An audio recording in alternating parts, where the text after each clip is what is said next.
अस्सलाम वालेकुम स्टूडेंट्स, उम्मीद है आप लोग खैरियत से होंगे। आज का जो हमारा टॉपिक होगा वो होगा मेन मेमोरी, और इससे रिलेटेड जितने भी टॉपिक्स हैं वो आज की क्लास में हम पढ़ेंगे। तो सबसे पहले आप देख लें मेन मेमोरी क्या होती है। मेन मेमोरी एक बहुत ही इम्पोर्टेंट किस्म की मेमोरी है जो हमारे कंप्यूटर या मोबाइल में होती है। और मेन मेमोरी का जो मकसद होता है वो क्या होता है students? Main memory stores data and programs that are being executed by the computer. ठीक है, उन वाले प्रोग्राम्स को ये एग्जीक्यूट करती है या सेव करती है अपने पास जो कंप्यूटर पे चल रहे हैं। ठीक है, it also stores the result produced by ALU. ALU आपने पढ़ा था कि ये आपके सीपीयू का हिस्सा होता है। जो भी प्रोग्राम एएलयू की तरफ से प्रोड्यूस होता है, रिजल्ट उसका प्रोड्यूस होता है, वो भी इसके अंदर स्टोर होता है। ठीक है, इसकी 3 टाइप्स होती हैं, बड़े मशहूर हैं, आपने इनके नाम भी सुन रखे होंगे पहले ही। एक होती है रैम ये आपके कंप्यूटर के अंदर भी होती है, जो पीसी है मोबाइल में भी होती है। रोम होती है रीड ओनली मेमोरी, और कैशे मेमोरी। 3 किस्म के होते हैं। कैशे को कैश मेमोरी भी कहते हैं, कुछ लोग कैशे मेमोरी पढ़ते हैं, तो दोनों इसको प्रोनाउंस किया जाता है। तो इनको एक और इसका नाम भी है प्राइमरी मेमोरी। ठीक है, यानी कि मेन मेमोरी को प्राइमरी मेमोरी भी कहा जाता है और मेन मेमोरी भी कहा जाता है। इसकी 3 टाइप्स हैं, तीनों को हम देख लेते हैं।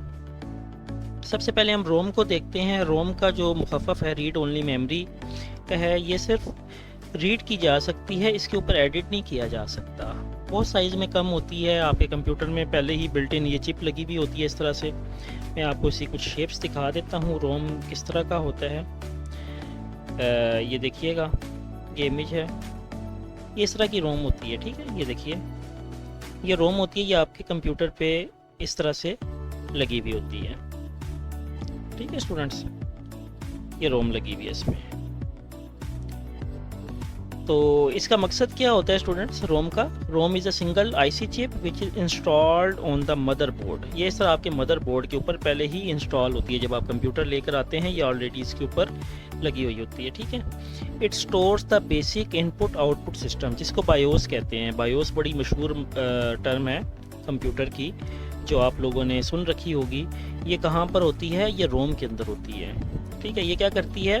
Date controls input output devices and the startup और बूट प्रोसेस। ये जब आप कंप्यूटर स्टार्ट करते हैं तो आपको जो विंडो लोडिंग नज़र आती है ना, वो तमाम बायोस के अंदर होती है, यानी रोम में होती है। और इसका जो मेन मकसद है वो यही है कि ऐसी इन्फॉर्मेशन इसके अंदर स्टोर करके रखे जो आपके ऑपरेटिंग सिस्टम के बगैर भी इसको चला सके। ठीक है, आप एक कंप्यूटर को ऑन कर सके, और जो बेसिक इन्फॉर्मेशन रिक्वायर्ड होती है कंप्यूटर चलाने के लिए वो तमाम इसके अंदर जो प्रोग्रामर होते हैं, जो कंप्यूटर को बनाते हैं, उन्होंने इसके अंदर ऑलरेडी राइट कर रखी होती है। ठीक है, बायोस क्या होते हैं? Basically BIOS programs are permanently stored in ROM. ये मैंने अभी आपको बता दिया। व्हेन इट इज़ मैन्युफैक्चर्ड, जब बनाए जाते हैं तभी इसके अंदर स्टोर कर देते हैं बना के। It is a non volatile memory. Non volatile का क्या मतलब होता है? इसके लिए बिजली की ज़रूरत नहीं पड़ती। अगर आपका कंप्यूटर बंद भी हो जाता है तब भी आपका प्रोग्राम वेस्ट नहीं होगा। इसको बिजली नहीं चाहिए, इसको इलेक्ट्रिसिटी नहीं चाहिए प्रोग्राम को चलाने के लिए, या आपका जो डेटा स्टोर है उसको सेव रखने के लिए। ठीक है, और क्या है जी? The program stored it in it are not last when the computer is turned off. ठीक है, कंप्यूटर आप बंद भी कर दें तो इसको कोई फ़र्क नहीं पड़ेगा, आपका डेटा उसके अंदर ही रहेगा। There are 3 common types of ROM. ROM की कुछ टाइप्स होती हैं, कौन कौन सी? P ROM, programmable ROM; E P ROM, erasable programmable ROM; E E P ROM, electronically erasable programmable ROM. 3 types हैं। इसकी यहाँ पे तफसील नहीं दी हुई, तो मैं भी अभी आपको फ़िलहाल नहीं बताऊँगा। अगर हम डिटेल से इसको पढ़ेंगे मज़ीद आने वाले वक्तों में तो हम इसको डिटेल से देख लेंगे कि ये तीनों रोम क्या करते हैं। नाम से ही ज़ाहिर हो रहा है कि क्या कुछ हो सकता है, लेकिन फ़िलहाल आपके पास डिटेल नहीं है तो मैं भी इसको डिस्कस नहीं करूँगा। आगे क्या है स्टूडेंट्स? रैम है। रैम क्या होती है? बहुत ही मशहूर टर्म्स है। अक्सर आप मोबाइल वगैरह ख़रीदते हैं, वो आपको बताते हैं इसमें 4 GB रैम लगी हुई है, 8 GB रैम है, 12 GB है। इसी तरह आपके CPU में कितनी रैम होती है, 4 GB, 8 GB, डिफरेंट इसके अंदर टर्म इस्तेमाल होती है। तो कभी आपने सोचा है कि रैम असल में करती क्या है, इसका मकसद क्या होता है? तो हम इसको देख लेते हैं। RAM is a high speed memory. ठीक है, बहुत स्पीड वाली मेमोरी होती है, और ये कहाँ होती है, इंस्टॉल्ड ऑन द मदरबोर्ड। तस्वीर इन्होंने यहाँ दी हुई है, दिखा भी देता हूँ आपको रैम कैसी लिखती है। ये देख लीजिए, ऐसी होती है रैम, ये देखें, ये रैम है, ठीक है, इस तरह की चिप होती है रैम, ये देखिए, ये ठीक है, ये रैम है। इसको मदरबोर्ड के ऊपर इंस्टॉल किया जाता है। रैम आपने देख लिया है, इसका क्या मकसद होता है, it is read write memory होती है। ये पढ़ने के लिए भी आप इसको इस्तेमाल कर सकते हैं और राइट करने के लिए भी, इसको आप चेंज भी कर सकते हैं। Information can be read from और रिटर्न इनटू इट, ठीक है, आप इसको राइट भी करें और रीड भी करें। Programs are located into RAM from secondary storage devices such as hard disk. Program इसमें कहाँ से लोड होते हैं, इसमें कहाँ से आते हैं, आपकी हार्ड डिस्क से आते हैं, ठीक है, और यूएसबी से भी आ सकते हैं।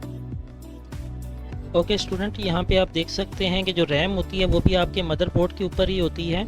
और सबसे बढ़ के जो सबसे इम्पोर्टेंट चीज़ है कि ये एक वोलेटाइल मेमोरी है। जब तक आपकी बिजली या इलेक्ट्रिसिटी इसको प्रोवाइड होती रहेगी तब तक ये काम करेगी। जैसे ही आप इससे इलेक्ट्रिसिटी या बिजली या जो भी इसको आप एनर्जी प्रोवाइड कर रहे हैं, जैसे ही आप इससे वो कट करेंगे, पावर इसकी कट करेंगे, इसको ऑफ़ करेंगे, तो तमाम डेटा इसके अंदर से ज़ाया हो जाएगा, ठीक है। ये जो आप जितनी भी गेम्स वगैरह खेलते हैं या कोई मोबाइल ऐप्स चलाते हैं या कंप्यूटर में कोई ऐप चला रहे होते हैं, वो तमाम की तमाम रैम के अंदर चल रही होती हैं। आपकी हार्ड डिस्क से उठ के ये रैम में आ जाती हैं, रैम से चलती हैं, और जब आप लाइट बंद कर देते हैं या उस ऐप को बंद कर देते हैं, उसके बाद ये ख़त्म हो जाता है। इसके बाद स्टूडेंट्स आती है कैशे मेमोरी। कैशे मेमोरी क्या होती है? Cache memory is a very small amount of extremely fast memory inside the micro processor और ऑन द मदरबोर्ड, ठीक है। ये एक मेमोरी क्या करती है, ये बहुत साइज़ में छोटी होती है लेकिन इंतहाई फास्ट होती है, यानी रैम और रोम से भी ज़्यादा ये स्पीड में काम करती है। इसका काम क्या होता है? It is faster and more expensive than RAM. RAM से बहुत ज़्यादा महंगी होती है। It stores information that is most frequently used by the computer. ये वो तमाम इंफॉर्मेशन अपने पास स्टोर कर लेती है जो कंप्यूटर आपका बार बार यूज़ करना चाह रहा होता है, जिसको आप बार बार यूज़ कर रहे होते हैं, ठीक है। The purpose of using cache is to improve the processing speed of computer. क्योंकि आपको पता है जो भी आप कोई प्रोग्राम यूज़ कर रहे होते हैं, आपका कंप्यूटर उसको पहले हार्ड डिस्क में ढूंढता है, वहाँ नहीं मिले तो रैम के पास जाता है, अगर रैम के पास मिल जाए तो वो आपको ला के डिस्प्ले कर देगा। बार बार उसको प्रोसेस करना पड़ता है। इसी तरह जो बार बार प्रोसेस वाली चीज़ है वो कैशे में आ जाती है। कैशे स्मॉल मेमोरी होती है, उसके अंदर आपने वो चीज़ रख दी, अब आपको दोबारा वो चाहिए प्रोग्राम यूज़ करनी है आपने वो मेमोरी, तो फ़ौरन जाके वो कैशे से उठा के ले आता है प्रोसेसर, और हार्ड डिस्क में या रैम में ढूंढने में जो टाइम लगना था वो नहीं लगता, तो कैशे से आराम से उसको वो चीज़ मिल जाती है, ठीक है। तो इस वजह से आपका कंप्यूटर भी फास्ट रिस्पॉन्स देता है। There are 3 types of cache memories which are level 1, L1, level 2, level 3, ठीक है। L1 होती है कैशे, L2 होती है, L3 होती है। 3 किस्म की मेमोरीज होती हैं कैशे की। L1 cache is built inside the micro processor whereas L2 and L3 are on the motherboard. L1 cache memory जो है आपके माइक्रो प्रोसेसर के ऊपर लगती है और L2 और L3 मदरबोर्ड के ऊपर लगती है। L1 cache is faster than L2 and L3 cache. L1 cache जो है वो L2 और L3 से ज़्यादा रफ्तार में काम करती है, तेज़ होती है, ठीक है स्टूडेंट्स। ये देखिए इस तस्वीर में भी आपको दिख रहा होगा कि माइक्रो प्रोसेसर में ही L1 लगी हुई है और L2 और L3 दरमियान में है और ये रैम है आपका, ठीक है। इस तरीके से ये लगी हुई होती है। वोलेटाइल और नॉन वोलेटाइल मेमोरी क्या होती है, थोड़ा सा भी मैं बता भी चुका हूँ, आपको दोबारा बता देता हूँ। जो आपकी memory on the basis of retention power can be divided into 2 types, volatile and non-volatile memory. Volatile memory is a temporary memory. आर्जी मेमोरी होती है that requires power या electricity या बिजली, जो भी आप कहें इसको, उसको चाहिए होती है काम करने के लिए to maintain the stored information। जो भी उसमें इंफॉर्मेशन है उसको वो जो स्टोर किया हुआ है वो उसको क्या दरकार है, बिजली दरकार है या इलेक्ट्रिसिटी जिसको आप बोल दें या पावर बोल दें, Volatile memory retains the information as long as power supply is on, but when power supply is off or interrupted, the stored memory is lost. ठीक है, जैसे ही आप बिजली को या पावर को बंद करेंगे, आपका तमाम डेटा जो रैम के अंदर स्टोर है वो ख़त्म हो जाएगा। ठीक है, it is also known as temporary memory. जो आपकी वोलेटाइल मेमोरी होती है उसको आप टेम्परेरी मेमोरी भी कहते हैं। Example of such memory are RAM, cache memory and register. ये तीनों जो हैं ये वोलेटाइल होते हैं। कौन कौन से? रजिस्टर्स, कैशे और रैम। ठीक है, नॉन वोलेटाइल मेमोरी कौन सी होती है? ये परमानेंट मेमोरी होती है। That can retain the stored information even when power is off. अगर आपकी बिजली नहीं भी है, इलेक्ट्रिसिटी नहीं है, तब भी आपका तमाम डेटा इसके अंदर स्टोर रहता है, सेफ रहता है। ठीक है, example of non volatile memory include ROM, read only memory, flash memory जिसको आप यूएसबी कहते हैं, मैग्नेटिक स्टोरेज डिवाइस जिस तरह हार्ड डिस्क है या मैग्नेटिक टेप्स हैं, ऑप्टिकल डिस्क या ब्लू रे डिस्क जिसको सीडी भी आप कहते हैं। Non volatile memory is typically used as secondary storage for long term और फ्यूचर यूज़। ये आप ज़्यादातर उन डेटा को यूज़ करने के लिए इस्तेमाल करते हैं जिनका आप महफूज रखना ज़रूरी समझते हैं और उसको अपने साथ कहीं लेकर भी जाना चाहते हैं, और आप चाहते हैं कि ये आपके पास देर पर रहे। जिस तरह आपकी इमेजेस होती हैं, वीडियोस होती हैं, गेम्स होती हैं, प्रोग्राम्स होते हैं, सारे आपकी हार्ड ड्राइव में सेव होते हैं, या आप यूएसबी में सेव कर लेते हैं या सीडी में कर लेते हैं। तो ये वो तमाम डेटा होता है जो आप चाहते हैं कि आप लंबे अरसे तक इसको इस्तेमाल कर सकें और ये आपसे लॉस ना हो। ठीक है, ये सॉफ्टवेयर इंजीनियरिंग आ गई है स्टूडेंट्स, हार्डवेयर इंजीनियरिंग भी आ गई है। सॉफ्टवेयर का आप लोगों को पता है ये क्या होता है। उसके बनाने वाला जो है वो सॉफ्टवेयर इंजीनियर कहलाता है, और जो इसके ऊपर काम करेगा बंदा और जो प्रोसेस होगा उसको सॉफ्टवेयर इंजीनियरिंग कहते हैं। और हार्डवेयर इंजीनियरिंग भी इसी तरह है। हार्डवेयर वो तमाम कंपोनेंट्स होते हैं जिनको आप टच कर सकते हैं, हाथ लगा सकते हैं, जिस तरह के ये सीपीयू है, आईसी है, कंप्यूटर आर्किटेक्चर, ये जितना भी है ये सब हार्डवेयर है। और इसको बनाने वाला हार्डवेयर इंजीनियर होता है, और जो वो प्रोसेस होता है वो हार्डवेयर इंजीनियरिंग होती है। ठीक है स्टूडेंट्स, तो कंप्यूटर सॉफ्टवेयर बड़ा तफसील से हम पहले भी इसको पढ़ चुके हैं, अभी भी इसको देख लेते हैं। सॉफ्टवेयर क्या होते हैं students? Computer software often refer to simply a software is a collection of programs, ठीक है, data and instruction that tell a computer how to perform specific task or function। Program होता है या डेटा होता है या इंस्ट्रक्शन होती है जो आपके कंप्यूटर को बताता है कि इस स्पेसिफिक टास्क को कैसे परफॉर्म करना है। ठीक है, it is an important component of any computer system. ये बड़ा ही इम्पोर्टेंट कंपोनेंट होता है किसी भी कंप्यूटर सिस्टम का, क्योंकि इसी ने ही चलाना होता है तमाम सिस्टम को। हार्डवेयर को सारा सॉफ्टवेयर ही रन करता है। ठीक है, enabling to process data, run application and interact with users. ठीक है, software is typically categorise into two main type. दो किस्म के सॉफ्टवेयर नॉर्मली यूज होते हैं, एक होता है सिस्टम सॉफ्टवेयर और दूसरा होता है एप्लीकेशन सॉफ्टवेयर। सिस्टम सॉफ्टवेयर क्या होता है स्टूडेंट्स? ऐसा सॉफ्टवेयर होता है जो आपके पूरे कंप्यूटर को या आपके पूरे मोबाइल को ऑपरेट कर रहा होता है। जिस तरह के एंड्रॉयड है या iOS है या विंडोज़ है, ये तमाम क्या होते हैं स्टूडेंट्स? सिस्टम सॉफ्टवेयर होते हैं। ये ऑपरेटिंग सिस्टम इसकी एक मिसाल है। ठीक है, ऑपरेटिंग सिस्टम ही होते हैं ये तमाम, Windows, Linux, Mac operating system, ये यहाँ पे मेंशन भी हैं। ठीक है, the operating system facilitate user interaction by providing a user friendly interface. ठीक है, यूज़र फ्रेंडली इंटरफेस ये दे रहा होता है आपको। It manages input output operation. ठीक है, स्टोरेज को ऑपरेट कर रहा होता है। ये तमाम चीज़ें जितनी भी होती हैं ये ऑपरेटिंग सिस्टम ही डील करता है या मैनेज करता है।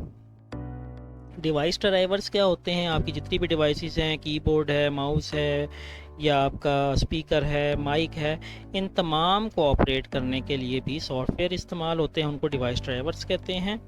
यूटिलिटीज़ भी सॉफ्टवेयर हैं। इनका मेन मकसद क्या है? That help manage and maintain the computer system. ठीक है, they can perform task such as disk cleanup, disk backup, system monitoring and virus scanning वगैरह जो है ये यूटिलिटीज़ करती हैं। कंपाइलर या असेंबलर क्या होता है? बड़ा ही इंपॉर्टेंट टॉपिक है ये, लेकिन यहाँ पे मुख्तसर लिखा हुआ है तो जस्ट मैं आपको डिफ़ाइन कर दूंगा। These tools are essential for converting high-level programming language जैसे C++, जावा या Python into machine code। Compiler या असेंबलर का काम होता है आपकी लैंग्वेज को चेंज करके मशीन लैंग्वेज में और मशीन लैंग्वेज को कन्वर्ट करके आपकी जो प्रोग्रामिंग लैंग्वेज है उसके अंदर आपको शो कर देते हैं। लिंकर या लोडर क्या होता है स्टूडेंट्स? ये ऐसे प्रोग्राम होते हैं the help the execution programme.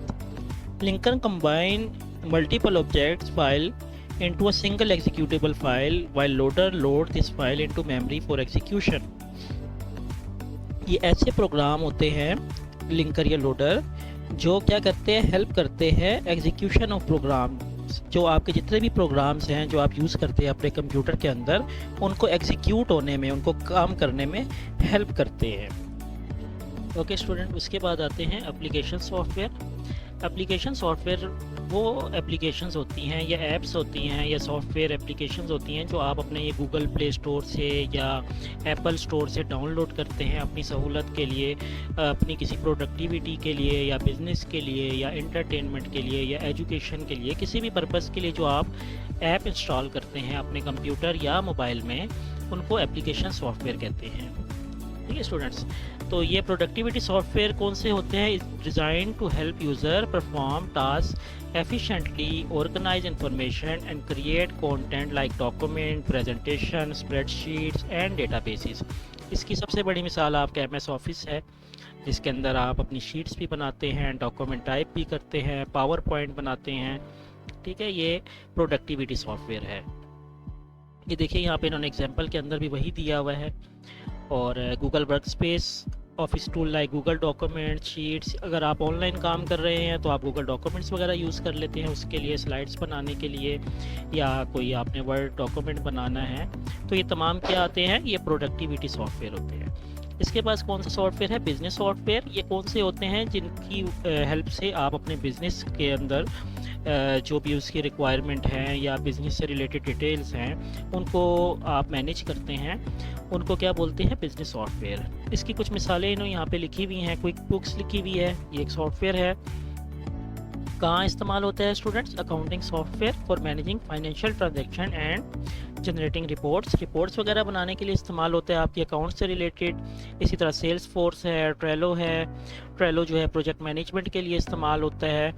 अपनी किसी टीम जो आपकी है उसको मैनेज करने के लिए, उसको टास्क असाइन करने के लिए, फिर उस टास्क को आपने फॉलो करना है, उस टास्क को आपने देखना है कि वो कंप्लीट हुआ कि नहीं हुआ, उसके लिए आप ट्रेलो इस्तेमाल करते हैं। इसी तरह एंटरटेनमेंट सॉफ्टवेयर तो आपको पता होंगे, ये नेटफ्लिक्स वगैरह होते हैं, स्पॉटिफाई, मिनीक्राफ्ट, गेम्स के लिए या म्यूज़िक के लिए या वीडियो TV शोज़, इसके लिए एंटरटेनमेंट सॉफ्टवेयर होते हैं। एजुकेशनल सॉफ्टवेयर कौन से हैं? LMS है, लर्निंग मैनेजमेंट सिस्टम है, कहूट है, काफ़ी सारे हैं जिसकी मदद से आप क्या कर सकते हैं, कोई एजुकेशन में आप अपनी हेल्प ले सकते हैं, काम सीख सकते हैं, स्किल्स हो गया, या लर्निंग कुछ कर सकते हैं आप। ठीक है स्टूडेंट्स, तो ये कुछ स्किल डेवलपमेंट के इन्होंने कुछ टूल्स बताए हुए हैं, या पढ़ लीजिएगा, देख लीजिएगा। ये जो अभी हमने ऊपर पढ़ा है स्प्रेडशीट या वर्ड प्रोसेसर, प्रेजेंटेशन, उसी को इन्होंने डिफ़ाइन किया हुआ है। तो आप देख लें, इसमें से जो चीज़ समझ नहीं आती वो मेरे से पूछ सकते हैं आप। ओके, प्रोग्रामिंग लैंग्वेज क्या होती है? ये बड़ा इंपॉर्टेंट टॉपिक है। Programming language is a structured and systematic method of communicating instruction to a computer. Programming language क्या होती है students? Structured and systematic method, एक मेथड होता है किसी चीज़ का, कम्युनिकेटिंग इंस्ट्रक्शन टू कंप्यूटर, जिसके ज़रिए आप कंप्यूटर को इंस्ट्रक्शन दे सकते हैं किसी काम के लिए। ठीक है, it consist of a set of predefined command, syntax and rules that allow programmer to write instructions enabling the computer to perform specific task or solve problem। क्या मतलब हुआ? इट कंसिस्ट ऑफ यानी कि ये मुश्तमिल होता है syntax पे, कमांड्स पे, लाइन ऑफ कोड जो आप लिखते हैं, इसके रूल्स होते हैं, उनको आपने फॉलो करना होता है। और ये प्रोग्रामर को क्या अलाउ करते हैं कि वो इंस्ट्रक्शन लिख ले, इनेबल कर दे कंप्यूटर को टू परफॉर्म स्पेसिफिक टास्क, कि कंप्यूटर आपकी बात माने, वो कोई काम करे जो आप उसको बताएं, और सॉल्व प्रॉब्लम, और किसी भी किस्म की प्रॉब्लम जो आप फेस कर रहे हैं कंप्यूटर पे, उसको सॉल्व करने में आपकी हेल्प करेगा। ठीक है, it serves as a means of communication between a human programmer and computer, facilitating the development of software and applications. क्या मतलब हुआ स्टूडेंट्स इसका, कि आपको ये सर्व करता है as a mean of communication, ठीक है, एक ज़रिया कम्युनिकेशन का, राब्ते का, between a human programmer and a computer, यानी आपका और कंप्यूटर के दरमियान एक टूल है, एक समझ लें मुतरजम है, तर्जमान है, जो आपकी ज़ुबान कंप्यूटर को समझाता है, ठीक है, और उसके ज़रिए आप कंप्यूटर को इंस्ट्रक्शन देते हैं कि वो ये काम कर ले जो आपको रिक्वायर्ड है, ठीक है। Programming language can be classified into two categories, low level language and high level language. जो कंप्यूटर की प्रोग्रामिंग है, जो लैंग्वेज है, ये दो किस्म की होती है, दो कैटेगरीज की होती है। कौन कौन सी? एक होती है लो लेवल लैंग्वेज, एक होती है हाई लेवल लैंग्वेज। तो पहले हम लो लेवल लैंग्वेज को देख लेते हैं। Low level language is a machine oriented language, ये मशीन लैंग्वेज होती है, और इसका क्या मकसद होता है? To understand low level language detail knowledge of internal working of computer is required.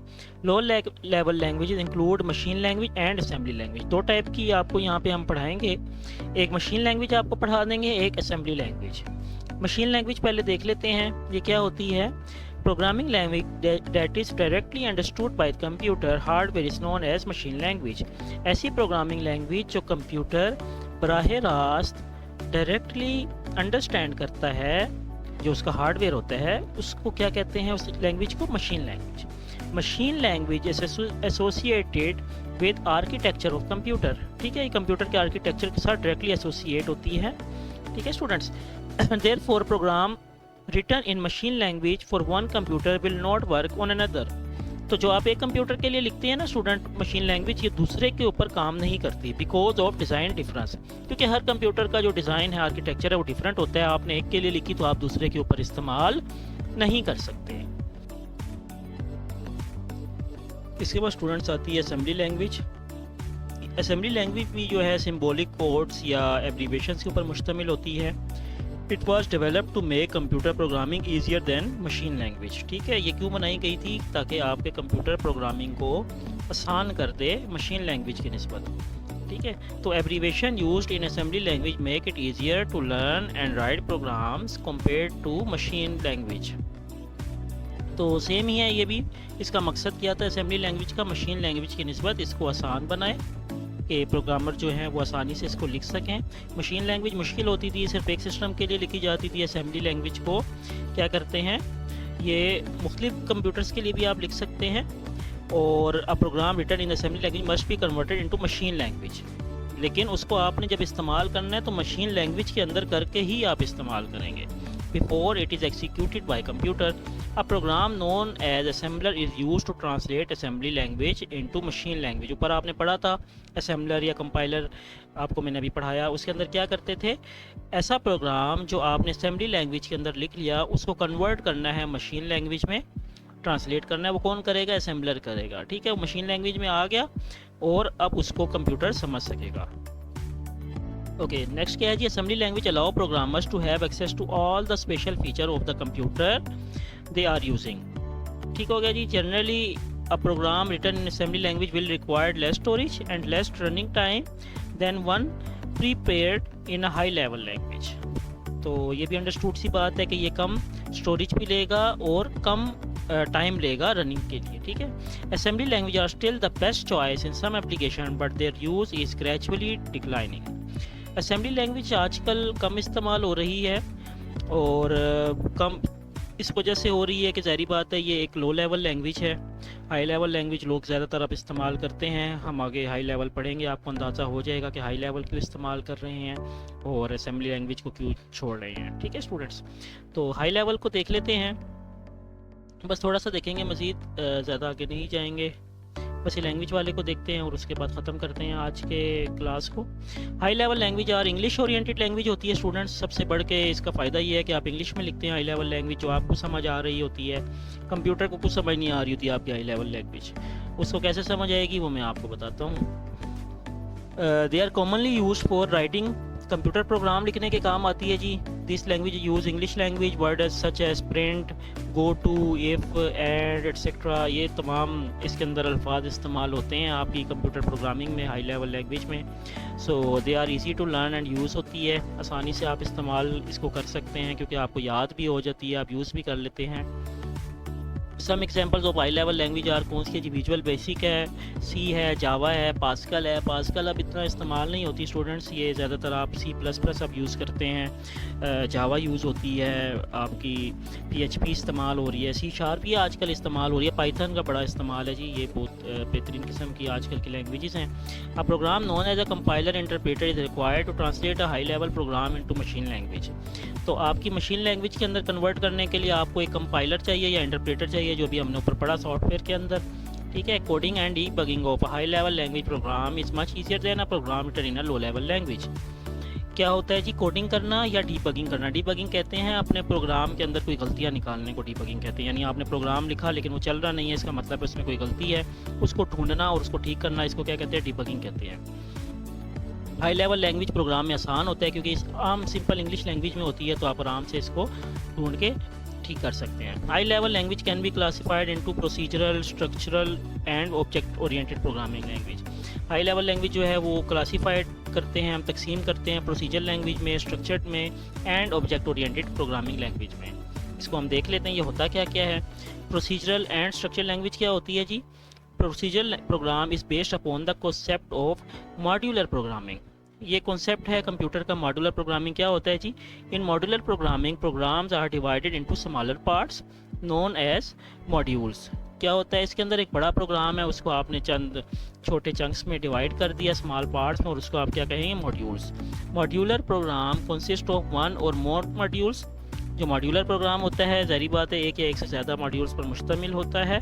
और module is a group of statement that can be executed more than once in a program. Module क्या होता है जी? Module is a group होता है statements, यानी बहुत सारी स्टेटमेंट्स होती हैं, उनका एक ग्रुप होता है। दैट कैन बी एग्जीक्यूटेड, जो एग्जीक्यूट होता है, प्रोसेस होता है more than once in a program, जो एक से ज़ायद दफ़ा एग्जीक्यूट होता है। Each module in program perform a specific task. हर मॉड्यूल जो होता है प्रोग्राम के अंदर उसका कोई ख़ास मकसद होता है, वो कोई टास्क कंप्लीट करता है। It is easy to design, modify and debug a program in a procedure language its provide better programming facilities. आसान होता है इसको डीबग करना, मॉडिफाई करना, ठीक है। Structure language consist of 3 fundamental elements. आगे जी मज़ीद इसके 3 एलिमेंट्स होते हैं स्ट्रक्चर लैंग्वेज के, which are sequence, selection and repetition. कौन कौन से हैं जी? सीक्वेंस कौन सा होता है? It mean writing program statement in a logical sequence. Each step in the sequence must logically progress to the next without producing any undesirable effect. क्या होता है जी सीक्वेंस में? जो आपका प्रोग्राम होता है उसको लॉजिकल सीक्वेंस के अंदर आपने लिखना होता है। Writing a program statement in a logical sequence. Selection में क्या होता है?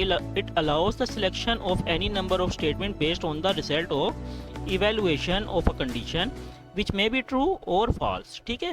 एग्जाम्पल इसकी देख लें स्टेटमेंट की कि implementation selecting in program are if else if switch, यानी कि एक कंडीशन अगर ठीक है तो फलां चल जाए, अगर नहीं ठीक तो दूसरा प्रोग्राम चल जाए। मिसाल के तौर पे मैं आपसे कहता हूँ कि अगर तो पीर है तो आप अपने कॉलेज या यूनिवर्सिटी या इंस्टीट्यूट आएंगे, अगर इतवार है तो आप नहीं आएंगे। तो स्टेटमेंट चेंज हो रही है ना।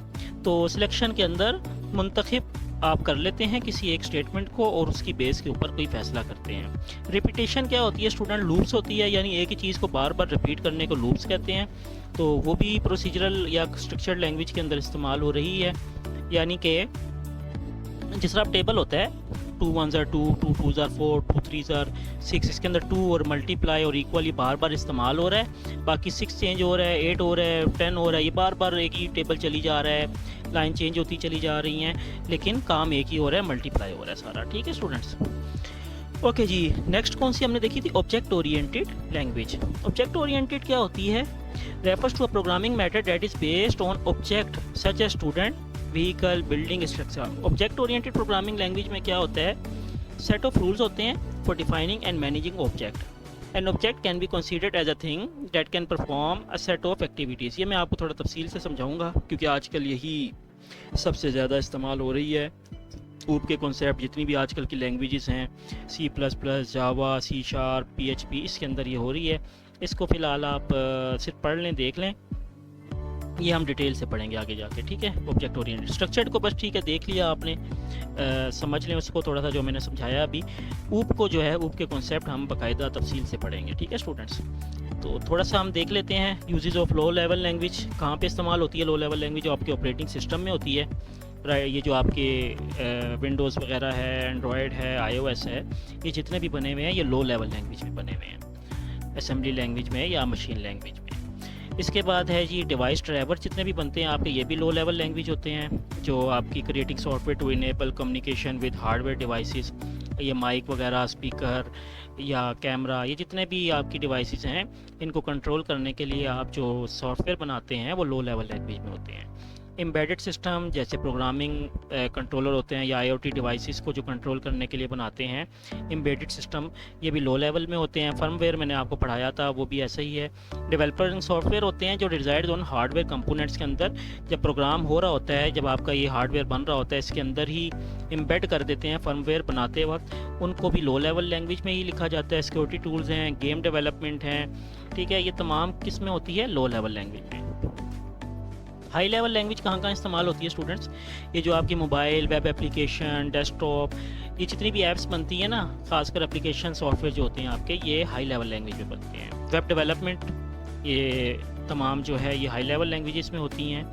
ये जो आपकी वेबसाइट्स वगैरह बनती हैं, ये तमाम हाई लेवल लैंग्वेज में बनती हैं। Data analysis and science, machine learning, AI जो है, ये तमाम हाई लेवल लैंग्वेज में बन रही है। Automation, scripting, game development, database management, business software, education tool, ये तमाम के तमाम जो हैं ये हाई लेवल लैंग्वेज के अंदर बनते हैं। आगे डेटा कम्युनिकेशन आ रहा है, इसको हम बाद में देखेंगे अगली क्लास में। फ़िलहाल के लिए इन लैंग्वेजेस को आप बड़े अच्छे से समझ लें, देख लें। इसके अंदर अगर कोई क्वेश्चन होता है तो आप मेरे से पूछें, और कमेंट के अंदर आपने क्या करना है, कंपाइलर या असेंबलर ये क्या होता है, इसका आपने आंसर लिखना है, ठीक है। कमेंट के अंदर आप मुझे बताएंगे व्हाट इज़ कंपाइलर या व्हाट इज़ असेंबलर, ये वाला जो है इसका आंसर आपने मुझे कमेंट के अंदर देना है, ठीक है स्टूडेंट, ताकि मुझे पता लगे आपने पूरी क्लास ली है कि बस गुजारी है। तो इसका आंसर दें ताकि मुझे अंदाज़ा हो कि आप वाकई क्लास में अटेंटिव रहे हैं। और हाँ, कोई क्वेश्चन है तो वो लाजमी पूछें, क्योंकि आज का थोड़ा सा टॉपिक जो है वो लंबा हो गया गलबन, और ज़्यादा शायद थोड़ा सा पढ़ लिया, लेकिन आसान था। कुछ चीज़ें रिपीट हुई जैसे रैम, रोम वगैरह, वोलेटाइल, नॉन वोलेटाइल, लेकिन फिर भी कोई क्वेश्चन है तो आप मेरे से लाजमी पूछें कमेंट में, ठीक है स्टूडेंट। तो अभी तक के लिए इतना ही, इजाज़त दीजिए, अल्लाह हाफ़िज़।